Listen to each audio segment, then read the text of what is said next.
Good morning. I'd like to welcome you to my lecture over the Manifest Destiny and its legacy. This is going to be a two-part lecture. Today we're going to get about up to the point of the Mexican-American War, if not a little bit before that. Thursday we'll finish up the chapter. Next week we have to cover 2 chapters. So make sure that you are on top of that. Everybody has taken the midterm except for 2 people,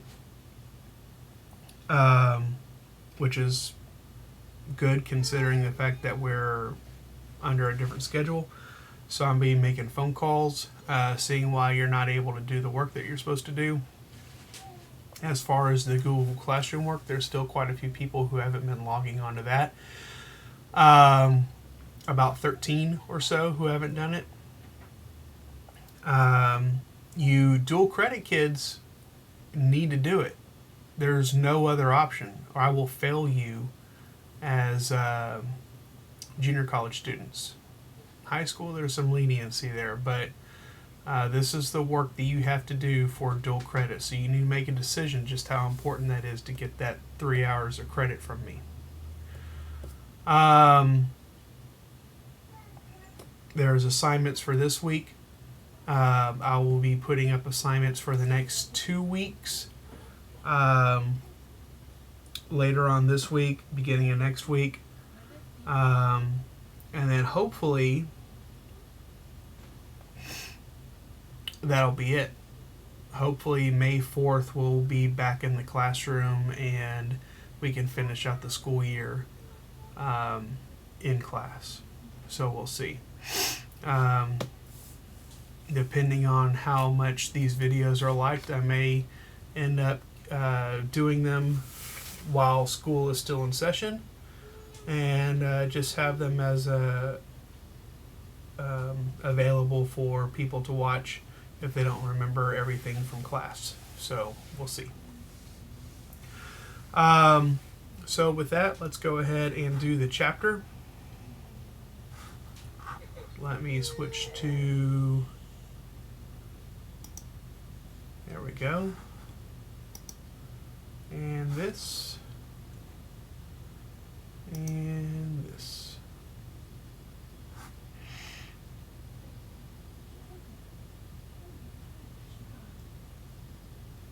Okay, Manifest Destiny and its legacy, 1841 to 1848. This chapter begins with the quote from John L. O'Sullivan in 1845. He's actually the one who coined the term Manifest Destiny. He was a newspaper man. And it says, "Our manifest destiny is to overspread the continent allotted by Providence for the free development of our yearly multiplying millions." And he was right. Every year the United States was growing by leaps and bounds. If you remember back during the time of the Revolution, the population was doubling every 25 years. Here in this time period, it was growing faster than that because of all the immigration that was starting to come in from Ireland and from Germany and from Western Europe. The North was becoming overpopulated, and if they did not move west, there wouldn't be enough room for everybody. The territorial expansion dominated American diplomacy and politics in the 1840s. Settlers swarming into the still disputed Oregon country aggravated relations with Britain, which had staked its own claims in the Pacific Northwest. The clamor to annex Texas to the Union provoked bitter tension with Mexico, which continued to regard Texas as a Mexican province in revolt. And when Americans began casting covetous eyes on Mexico's northernmost province, the great prize of California, open warfare erupted between the United States and its southern neighbor. Victory over Mexico added vast new dominions to the United States, but also raised thorny questions about the status of slavery in the newly acquired territories. Questions that would be answered in blood in the Civil War of the 1860s. These are the learning objectives that are on page 269 in your book. These are the very same things that I ask questions from for your weekly reviews and for your test. So make sure you're looking at those. Here is the chronology that is on page 270. I'm not going to go into detail because you have it, but you can pause this if you want to look at it. So let's talk about the campaign of 1840, the election of 1840, and the election of William Henry Harrison and John Tyler as president and vice president. We had to skip over a lot of stuff to get to this point. We had to skip over chapter 13, 14, and 15. In chapter 13, you would have heard about the presidency of Andrew Jackson, and his successor was a man named Martin Van Buren, and he was diminutively called Little Van. And if you remember correctly, the last time we heard about William Henry Harrison was way back. You have to go back in the Wayback Machine for this one. William Henry Harrison, he was the hero of the Battle of Tippecanoe all the way back in 1812, during the Indian Wars that became part of the War of 1812. He was the military governor of Indiana Territory. He was pretty much raised in Indiana. He was called a log cabin president, so that's why you have the visions of the log cabin here and here and here. He was the log cabin president. And he is the party candidate for the new Whig Party, the WHIG Party of the United States. Now, the real leaders of the Whig Party were influential statesmen like Daniel Webster, he was Secretary of State, and Henry Clay, who were pulling the strings behind the scenes. And they ran a really good campaign against Martin Van Buren.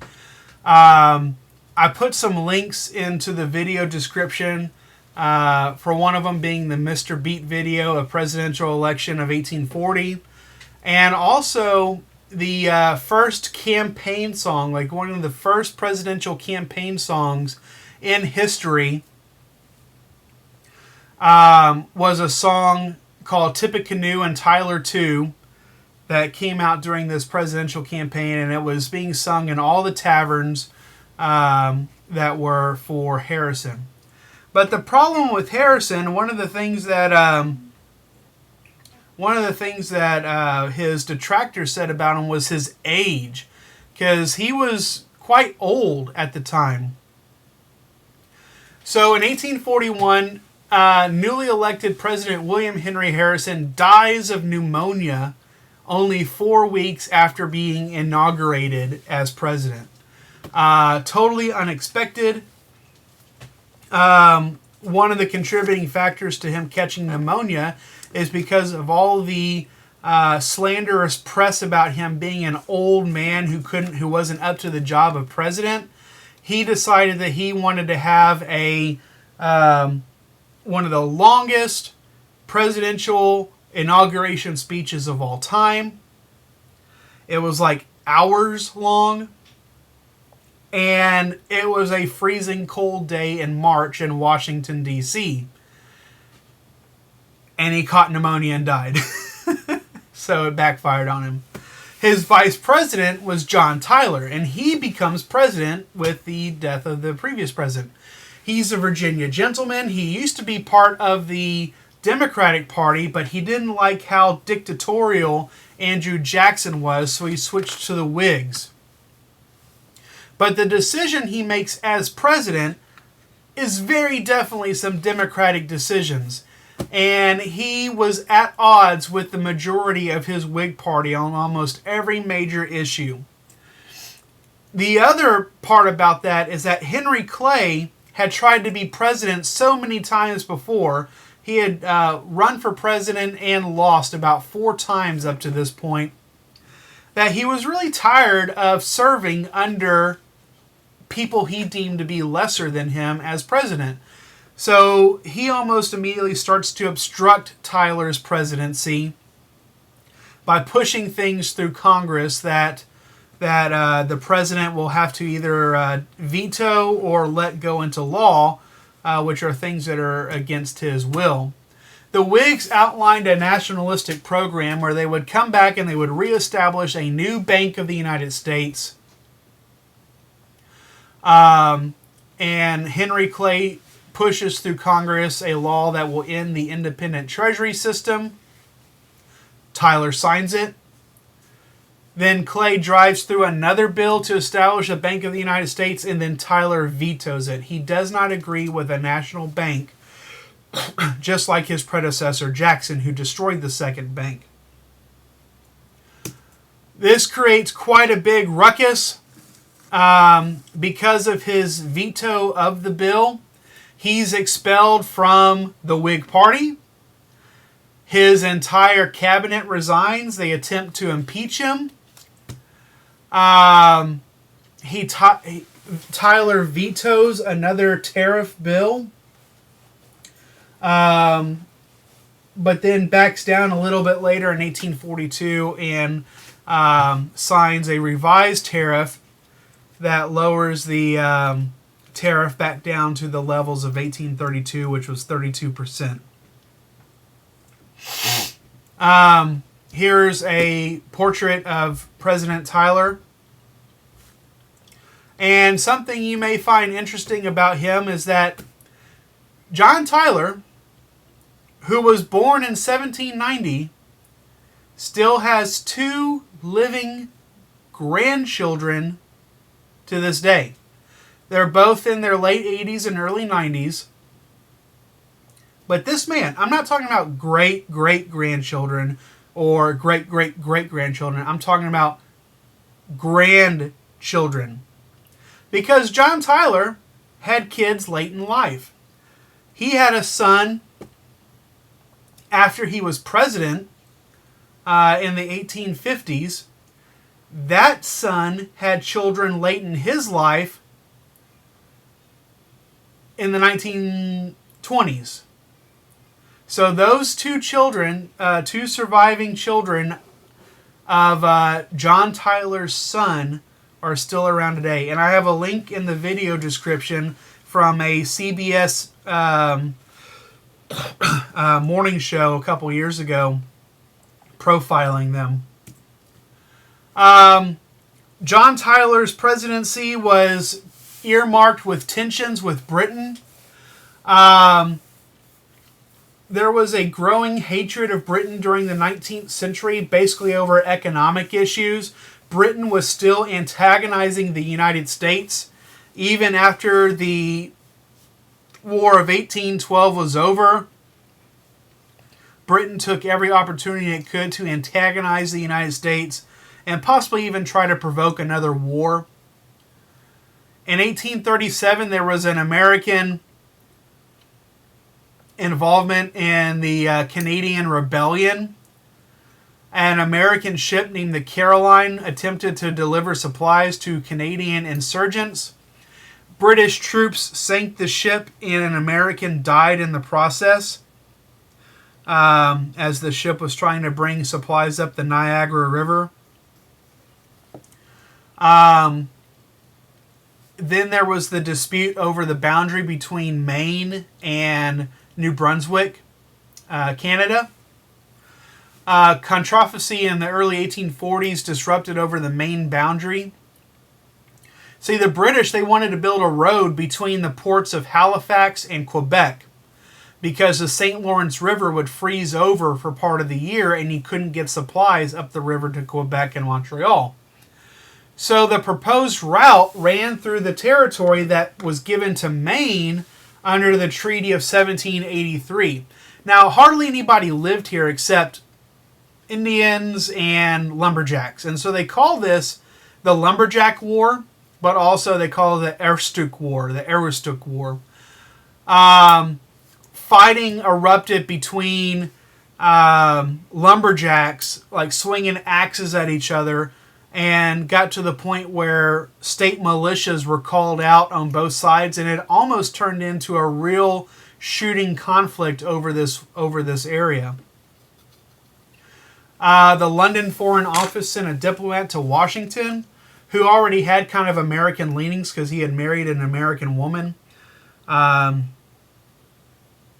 In the end, Daniel Webster negotiated a arrangement between the British foreign officer and the United States, where the Americans would retain 7,000 square miles of the wilderness. So we get a little bit more land than the British. But the British get to build their road between Halifax and Quebec on the 5,000 square miles that they get. This is what it looks like right here. If you see here, this red line is the area that the United States claimed was theirs because of the 1783 treaty between the United States and Great Britain. The yellow line is what the British claim is Maine. And then this white line is the territory that actually becomes the border between the two. And here is a drawing, a sketch of two lumberjacks fighting it out with axes, swinging axes at each other over this disputed territory. Also, there's an issue with Texas. One of the things that we had to gloss over in Chapter 13, which I would have spent more time on if we had been in class, was the Texas Revolution. But it was a pretty rocky road for Texas after gaining its independence. Texas tried to become a state of the United States early on, but Andrew Jackson couldn't make it happen because of the Missouri Compromise. There was no other state ready to become a state that would balance out Texas's slave state status and keep the Senate balanced. Mexico this whole time still regarded Texas as being a province in revolt. And they even sent troops into Texas at least 2 times and captured San Antonio during the times that the Texas Republic existed. They also threatened war if the American Eagle ever gathered its fledgling republic under its protective wings. If the United States ever adopted Texas, Mexico was dead determined to go to war against the United States. So this precarious state that Texas was in led it to having open negotiations with Britain and France and Belgium to try to get some European protection and establish credit to be able to function as a government. Britain was really interested in an independent Texas. Great Britain, wanting to exploit that thorn in the American side, saw a potential of using Texas as a puppet to create military resistance against the United States and keep it from spreading more and more westward. The same thing was hoped by French schemers who hoped that an independent Texas would result in the fragmentation of America. And so with Texas dangling down there in a precarious state with European interests and with Mexico threatening to take it back over again, Texas stood out as a huge campaign issue in the election of 1844. The Democratic Party wanted to bring Texas into the United States. They wanted to finally make it happen. And even though President Tyler was not running in this election, he wasn't nominated by any of the parties to run again. He saw the election of James K. Polk in 1844 as being the mandate to acquire Texas. So Tyler actually sucks the wind out of the sails of the Democratic victory, and he pushes a joint resolution forward through Congress to adopt Texas before Polk comes to office. In 1845, Texas officially becomes a state in the United States. Tyler shepherded Texas into the fold. Many conscious Whigs feared that Texas would nourish a slave power.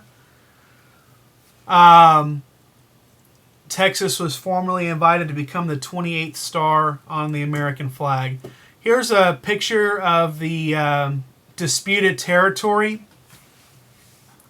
So when Texas declared its independence from Mexico, Texas claimed all of this and all of this green as being part of the Texas Republic.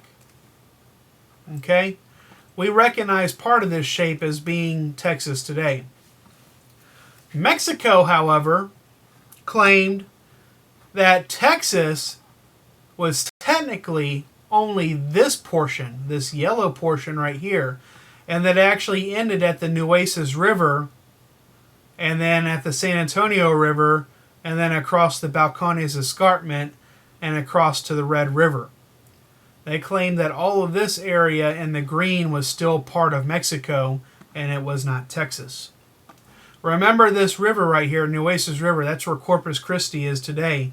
Remember this river because this is going to be the hot zone where the war breaks out between Texas and Mexico. So let's talk about Oregon. All right, Oregon had been a disputed area between the United States and Britain. It was an enormous wilderness. It was very sparsely populated. The British claimed Oregon through discovery and exploration. The land grant that Hudson's Bay Company had extended all the way to the Pacific Ocean, so Hudson's Bay had a pretty good claim to it. And they had Indians who were working for Hudson's Bay in the area. So the British had a pretty decent claim to the Pacific Northwest. But we also had exploration and occupation. In 1792, an American captain found the mouth of the Columbia River and named the Columbia River after his ship. Furthermore, Lewis and Clark explored the area during their expedition when they reached the Pacific Ocean. And after they got back to the United States and told, what they saw, missionaries and other American settlers went and settled the area as well. So, American and British pioneers lived peacefully side by side. It was a gentleman's agreement between the United States and Britain that they would kind of not decide who was going to live in the area, that they would table it later on, and they'd come back to it. Well, by the early 1840s, Oregon fever seized pioneers. We had just gone through an economic depression in the late 1830s, and every time there's an economic depression, people pick up and they move someplace, either escaping their debts or trying to find someplace that is profitable to live. And so by 1846, there were about 5,000 American settlers in the area south of the Columbia River, and there were only about 700 or so British settlers in the area.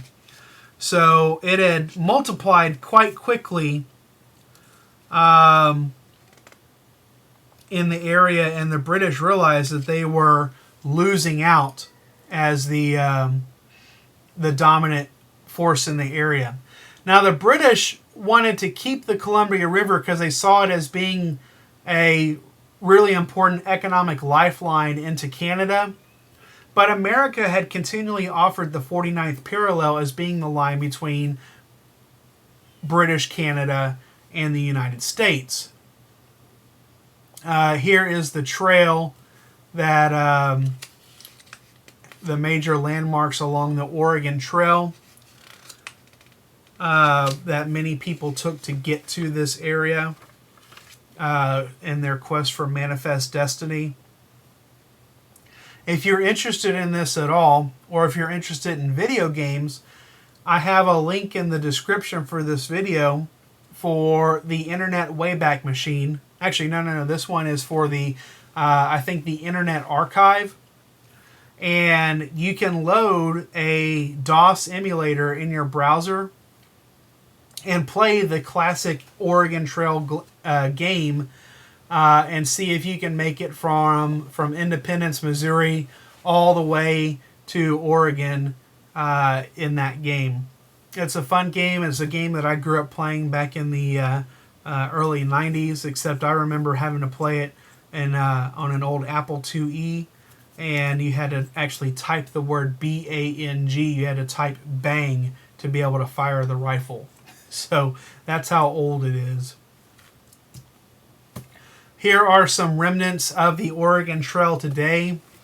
If you look here, you can see the ruts in this limestone rock from hundreds and hundreds and hundreds of wagons passing over this path over the years to get to Oregon. If you look overhead, you can see a lot of places like this that are still rutted to this day with wagon ruts. And you can see that it's not like they just took one path. It wasn't just one road that people took trying to get to Oregon. There might be wagon tracks 50 miles long here, but through certain rough areas, you'd always have to go through one spot.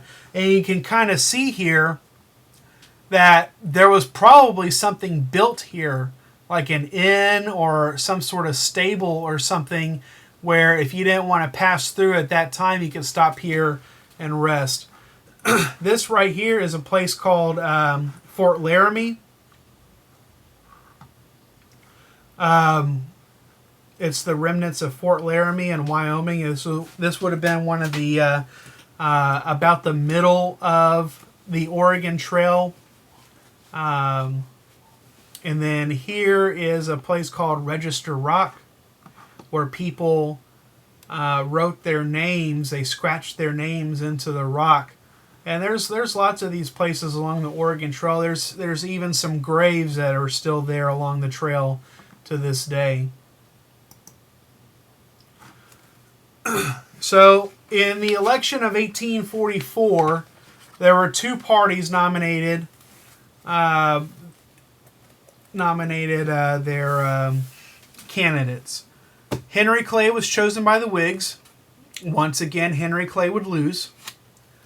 And James K. Polk was chosen by the Democrats, and he is considered America's first dark horse candidate. He wasn't really an unknown, okay? He had been Speaker of the House of Representatives. He had been the governor of Tennessee. But he kind of came out from behind and took over the momentum for the Democratic Party. His campaign was an expression of manifest destiny, that Almighty God had destined the American people to spread the empire of liberty from sea to shining sea. And this fed really well into the Democrats' greed for land, and the two ideas wedded together quite nicely. I have the video linked in the description for the Mr. Beats presidential election of 1844. So if you want to check that out, you can. The expansionist Democrats were strongly swayed by manifest destiny. They wanted to see Texas become part of the United States, and they wanted to see Oregon officially become part of the United States. Clay was a politician, of course, and so he tried to ride two horses at one time, trying to keep anti-slavery Democrats in line with his party by kind of putting off the Texas issue, but that didn't necessarily work out.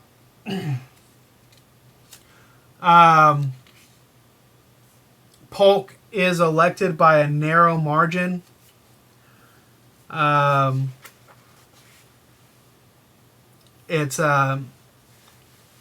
Polk wins 170 to 105 votes in the Electoral College, but it comes down to about 38,000 votes in the popular election. And Clay would have won if he hadn't lost New York by 5,000 votes. Here's the portrait that's on page 274 in your book about, it's a very romanticized picture of manifest destiny. This portrait can still be seen in the United States Capitol. But here you have all these pioneers crossing over, and they're looking out across the wilderness beyond, wagons and women and children. And here's a little bit of Christian symbolism here, a cross just kind of shadowed onto the rock there. President Polk was methodical and hardworking, but not necessarily brilliant. He has a positive 4-point program, and something that's unique about Polk is that he runs on the express promise that he's only going to be president for 4 years. He's not going to run for re-election. That kind of comes back to bite him whenever the next election comes up, but he's a man of his word and he sticks to it. He introduces a 4-point program, one of which being reducing the tariff down to a tariff of about 23% or so. I'm sorry, 25%. And the thing with tariffs is that, a high tariff will protect your own industries, but a low tariff will bring in more revenue because people are buying more stuff from overseas. So the Walker tariff actually ends up making quite a bit of money for the U.S. government. He also restores the independent treasury and, gets rid of the bank and goes back to the treasury. He settles the Oregon dispute and he acquires California. Those are his 4 projects that he wants to accomplish. Now, the reoccupation of the whole of Oregon is a pretty tricky piece because I'd already told you that the United States and Britain both claim the same territory. Now, the actual Oregon territory went up to the line of 54 degrees 40, which is right, if you look at the map on page 275, 5440 goes right up to the bottom tip of Alaska, which is quite a bit of land. The British claimed the area south down to the Columbia River. Now, Polk had already offered a compromise line of 49 degrees, and by early 1846, the British came around. Now, a lot of Democrats were shouting 54-40 or fight. They wanted the whole territory, and dissenters even asked, why all of Texas and not all of Oregon? The reply by Senator Thomas Hart Benton was that Great Britain is powerful and Mexico is weak. So we compromised for 49 degrees parallel, which is the present-day border between the United States and Canada for most of this stretch of Canada.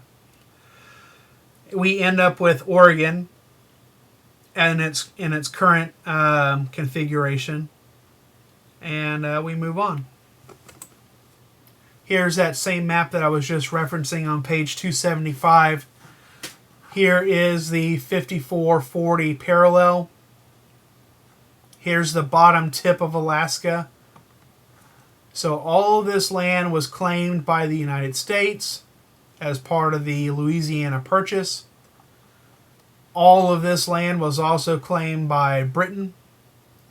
But really, it was just this area right here that was under dispute between the British and the American settlers, because this is the area where most Americans settled. And this was also the area that Britain wanted to keep because of the Columbia River. And so this is the treaty line between the two, down here through the Vancouver Island.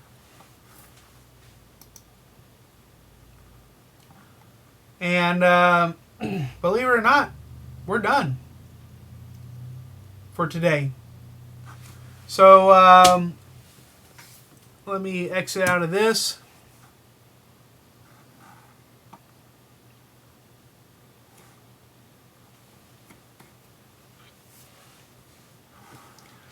These classes really do go quick whenever you're not getting interrupted and waiting for people to come to class and such. Let me switch scenes. Alright, a couple things. Remember to check your assignments on Google Classroom. Remember that you have assignments due this week. It's not as much as last week because we are going back to a pretty regular schedule, but you do have a quiz that you need to take over Chapter 16. I'm going to have more assignments available next week.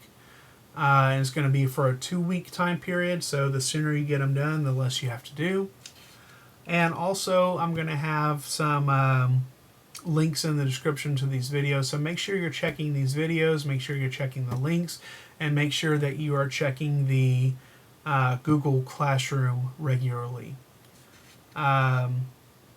Stay safe, wash your hands, and I'll see you next time.